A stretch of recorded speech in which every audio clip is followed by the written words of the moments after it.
여러분 안녕하십니까? 오늘의 말씀은 사도행전 6장 11절부터 15절까지 말씀입니다. 사람들을 매수하여 말하게 하되 이 사람이 모세와 하나님을 모독하는 말을 하는 것을 우리가 들었노라 하게 하고 백성과 장로와 서기관들을 충동시켜 와서 잡아가지고 공회에 이르러 거짓 증인들을 세우니 이르되 이 사람이 거룩한 곳과 율법을 거슬러 말하기를 마지 아니하는도다.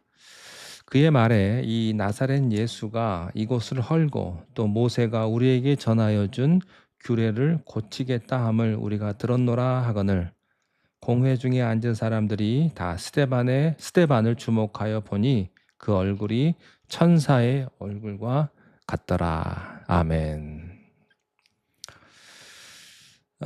스데반은 은혜와 권능이 충만한 사람이었습니다. 그래서 7 집사들 가운데 그의 이름이 가장 첫머리에 나옵니다.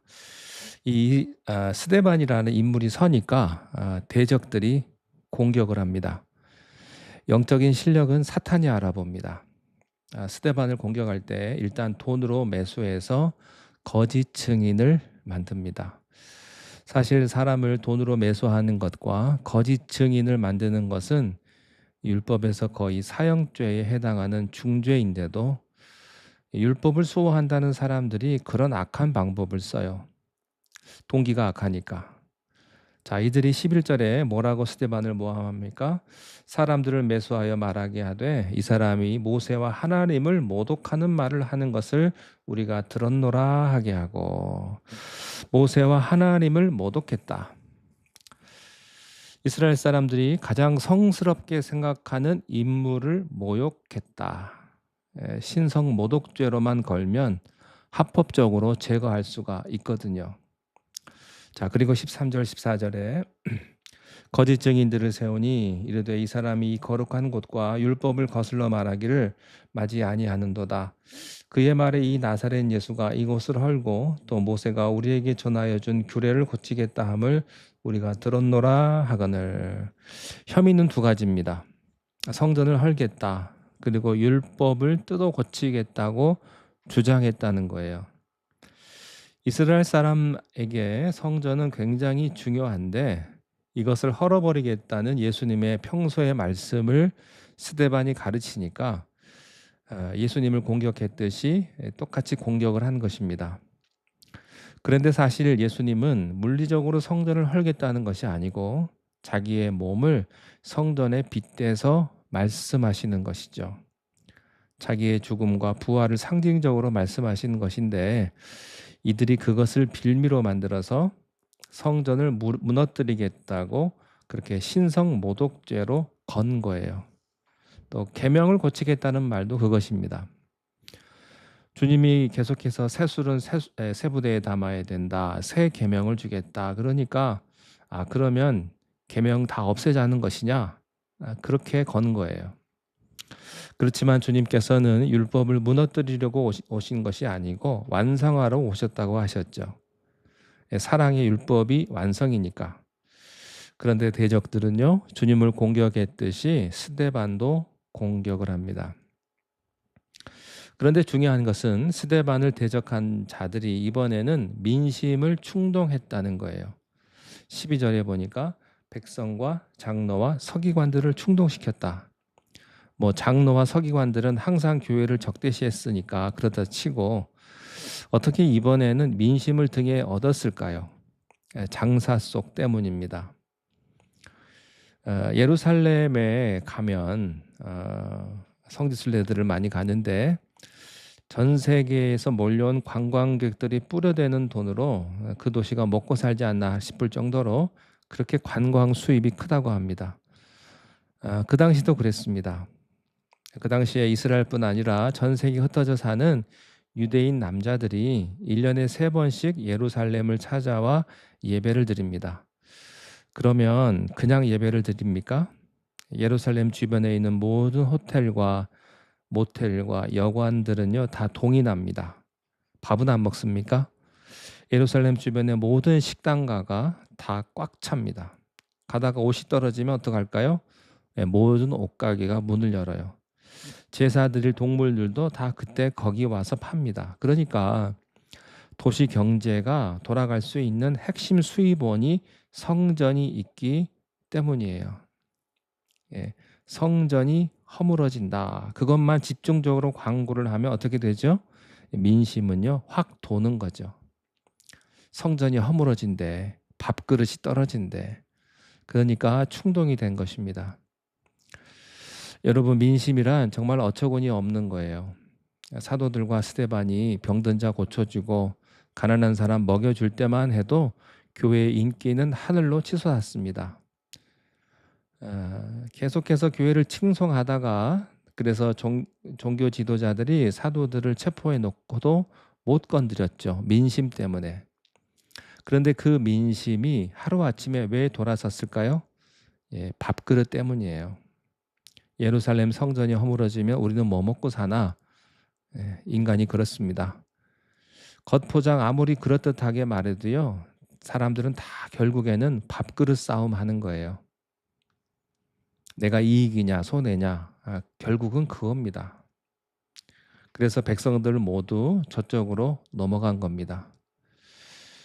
자, 어쨌든 이렇게 말도 안 되는 거짓 증인들을 앞세워서 민심을 충동시켜서 몰려온 사람들 앞에서 그 스데반의 마음이 어떻겠어요? 여러분, 사람들이 여러분에게 억울한 혐의를 씌우고 공격할 때 여러분 기분은 어떠십니까? 혹시 주변에 억울한 누명 쓰고 억울한 재판 받아본 분들을 아십니까? 아니면 본인이 경험이 있으십니까? 저는 목회하다 보니까 그런 분들을 많이 보게 되는데요. 사실이 아닌 혐의를 잔뜩 뒤집어 쓰고 감옥살이 한 분들도 봤습니다. 그분들은요, 분하고 억울해서요, 밤에 잠을 못 잡니다. 얼마나 분한 줄 아세요?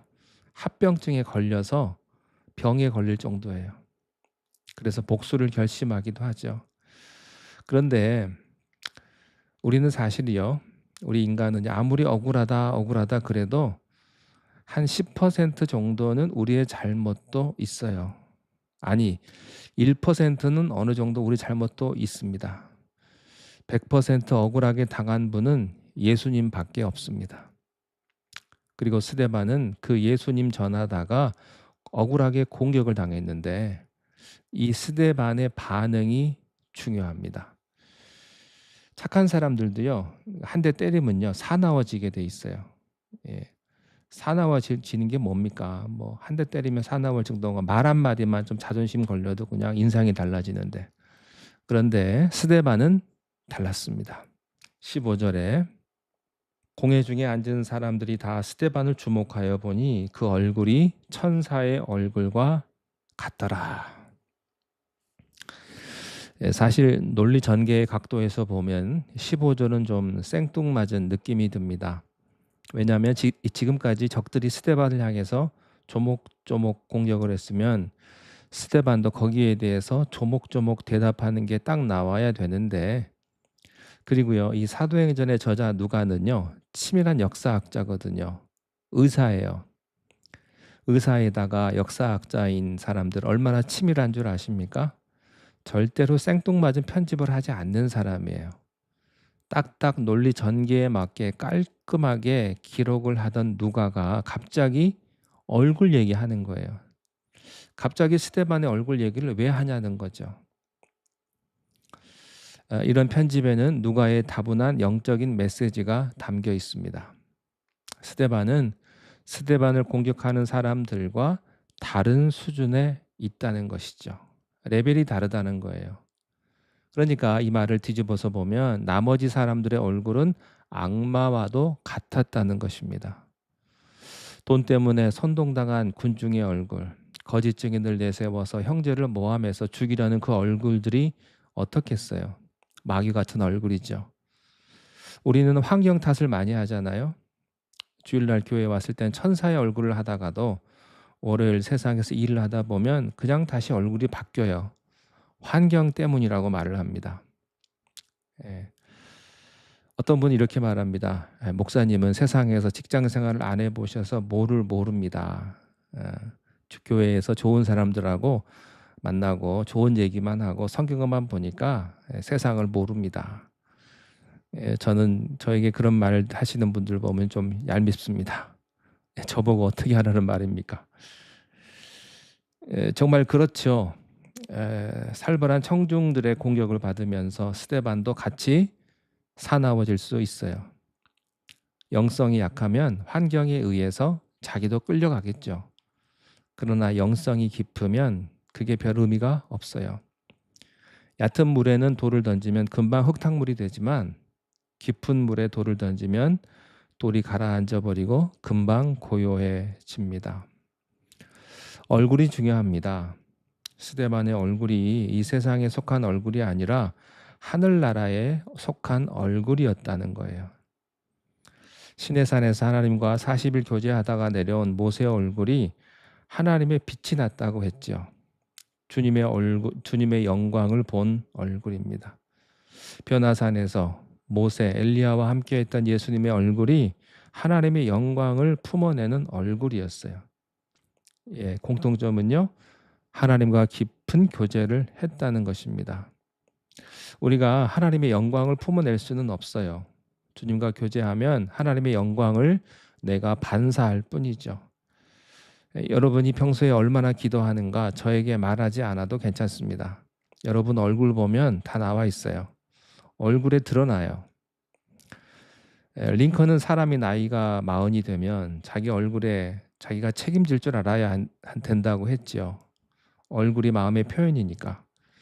얼굴이 인격이고 얼굴이 내 생각이고 얼굴이 내 감정이며 얼굴이 나의 인생이에요.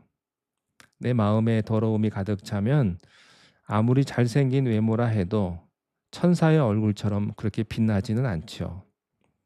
남을 증오하고 사는 사람의 얼굴에는요, 살기가 느껴지고 돈독이 오른 사람의 얼굴에는 욕심이 느껴집니다. 누구와 사느냐, 무엇을 생각하고 사느냐에 따라서 여러분의 얼굴이 달라집니다. 그런데요, 항상 하나님과 교제하는 사람이니까 하나님의 영광이 거기에 배어 있는 거예요. 최고의 화장품은 하나님의 영광입니다. 마음에 하나님의 영이 가득하니까 얼굴로 흘러나오죠. 결코 속이지 못합니다. 여러분 마음에 미움이 가득하면 웃어도요 부자연스럽습니다. 속일 수 없어요. 우리는 이 땅에 살아도 눈은 하늘을 바라보고 살아야 합니다. 우리가 하나님을 믿는다고 하면서 너무나 세상을 열심히 보기 때문에 크리스찬의 얼굴에서 하나님이 안 느껴지고 세상 냄새가 물씬 나는 거예요. 이 세상의 성공만 너무 추구하지 마시고 하늘의 상급을 좀 묵상하면서 사는 우리가 되기를 바랍니다. 그래야 우리가 세상 사람과 다른 이미지가 나옵니다. 스데반의 몸은 세상에 있었지만 마음은 다른 차원에 있었습니다. 세상을 바라보는 사람의 얼굴에서는 세상 냄새가 풍기지만 항상 하나님을 바라보고 사는 사람의 얼굴은 달라요. 여러분의 얼굴이 천사의 얼굴과 같기를 바랍니다. 기도하겠습니다.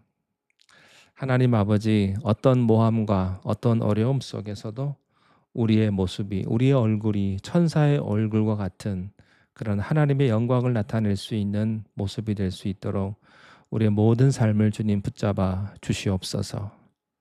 예수님의 이름으로 기도하옵나이다. 아멘.